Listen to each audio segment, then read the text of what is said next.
In today's session, we are going to see applications of semaphore. I'm listing out only 3 applications over here. The first application is critical section problem solution, and second one is ordering of statement, and the last one is resource management. Resource management.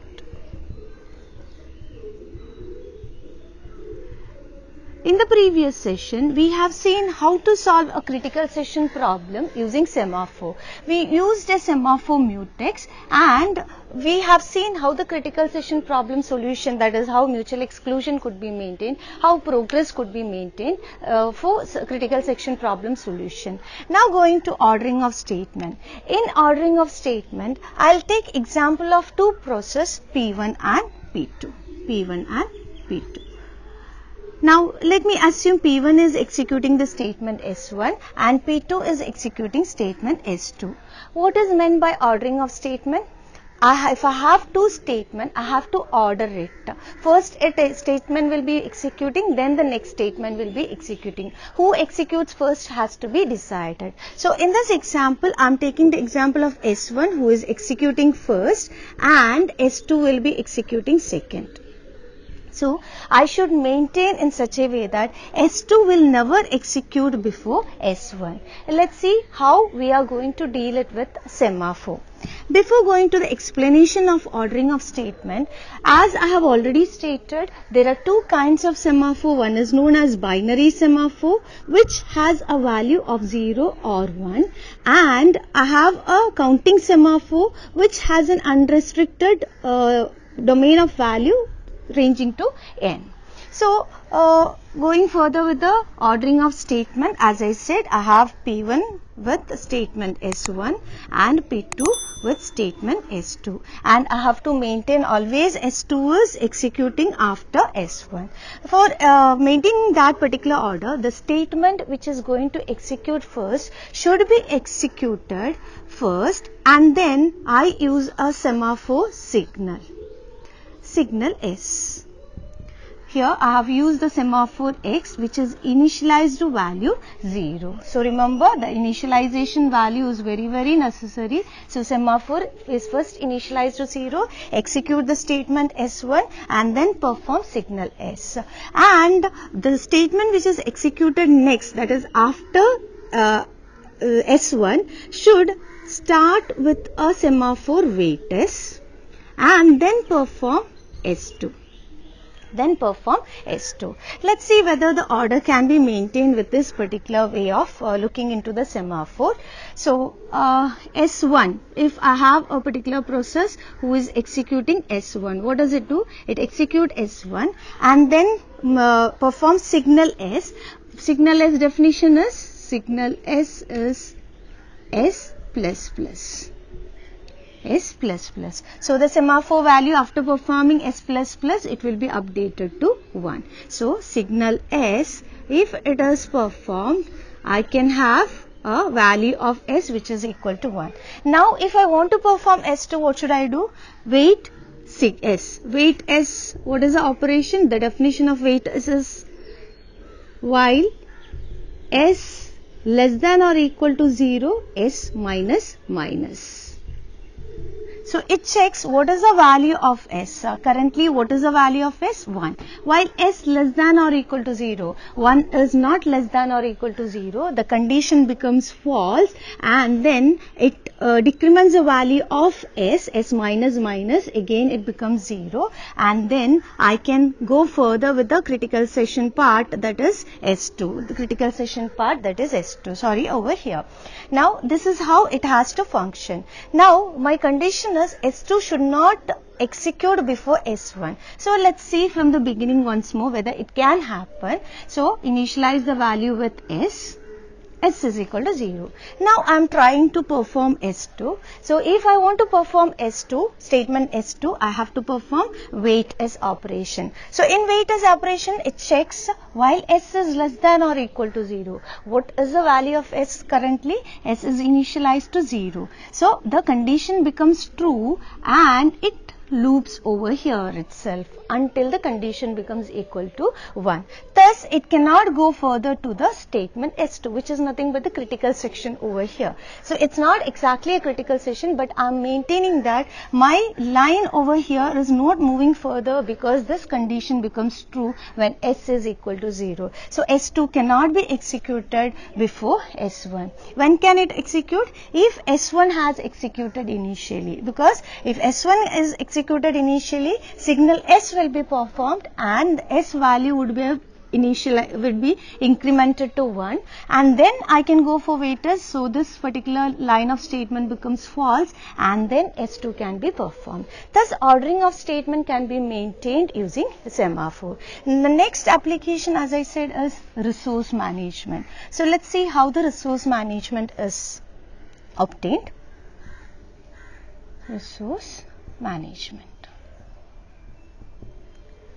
Here, I am going to take an example of a resource.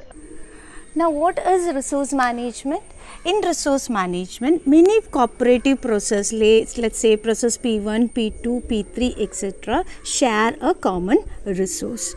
So, in resource management, what we look into is, if the resources are available, allot it to the process, and if the resource is not available at the current moment, the process should be in a waiting queue, and whenever the other process who are using the resources release it, it should be allotted to the waiting process. So, here I am taking the example of a resource, that is printer. So, I will take a resource printer and I will assume there are 5 printers.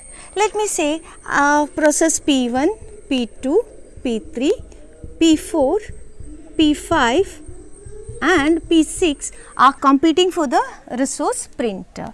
So, in this particular concept, what we do is, any particular process who want to access the resource should perform wait S operation, wait semaphore, and once a process releases the resource, it has to perform signal S.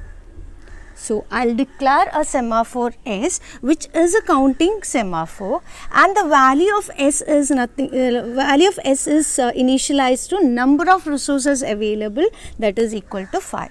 So, let us see how this particular work. Now, let me just initialize the semaphore value, which is equal to 5. P1 asks for the resource. Printer number 1, it has to perform waiters. What is waiters? Waiters perform while S less than or equal to 0, S is less than or equal to 0, S minus minus, use the resource. And what is signal S? Signal S says that signal S plus plus release the resource. So, these are the two operations what we will be using it, and it is performed atomically. That means here when I am doing while S less than or equal to 0, S minus minus, no other process can interfere and make the modification to S value. So, S is initialized to 5, as I said. P1 enters, ask for the resource, perform wait S. While S less than or equal to 0, what is the value of S? 5. 5, whether it is less than or equal to 0, it is true, it is false, it enter here, makes decrement of S value. So, S is equal to 4 now, and use the resource. So, P1 got the printer 1. I have 5 printers, P1, P2, P3, printer 1. And now P2 asks for the resource. So, what it does? Wait S, while S less than or equal to 0, 4, again it not less than or equal to 0, the condition is false, decrement the S value. So, it is 3, S is now 3, use the resource. So, it uses a printer 2. P3 also sees the semaphore value, which is 3, the condition become false, decrement the value, S is equal to 2, use the resource, it gets the printer 3. P4 comes, it says the semaphore value which is equal to 2, the condition becomes false, use the resource, so it gets the printer 4. and decrement the value of resource as I said, so 1. So next P5 comes, sees the semaphore value which is 1, 1 is not less than or equal to 0, the condition becomes false, S minus minus, what is the next value? I will write over here, the final value of S here is 0. Now the printer 5 is also utilized by process P5. Now the next process comes P6, it sees the semaphore value. How many printers I have initialized? I have only 5 printers, printer 1, printer 2, printer 3, printer 4 and printer 5. Now there is no 6th printer. So P6 when it comes, it sees the semaphore value which is 0. So it checks the while condition, S less than or equal to 0. The condition becomes true and this will be looping over here itself. So it decrements the value, it cannot decrement the value further because it will be looping here itself and it cannot use the resource. Now P6 is stuck with the while condition over here and it cannot use the resource. So I have maintained a resource management, that is whenever the resource is not available, the process cannot access that particular resource. So when can the P6 use? Let me assume the process P2 is releasing the printer. So here it is releasing the printer. When it releases, what should it do? Oh, it should perform the signal S operation. In signal S, what it does? S plus plus. What is the current value of S? Equal to 0. So S value will be updated to 1. Now P6 is going on checking while condition. Now what is the S value? S is equal to 1. 1 less than or equal to 0, the condition becomes false and it decrements the value of S, that is S is equal to 0 and it can access the resource now. So P6 also get the resource.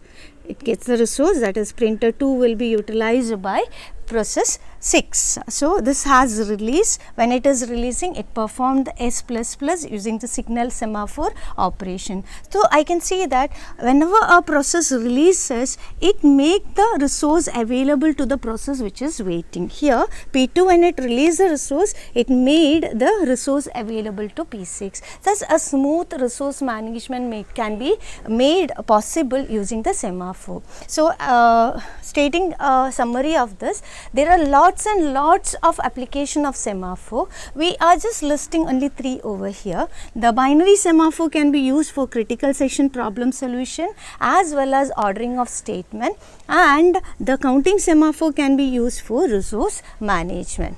In the upcoming videos, we are going to see what are the classic problem of synchronization and how it can be resolved.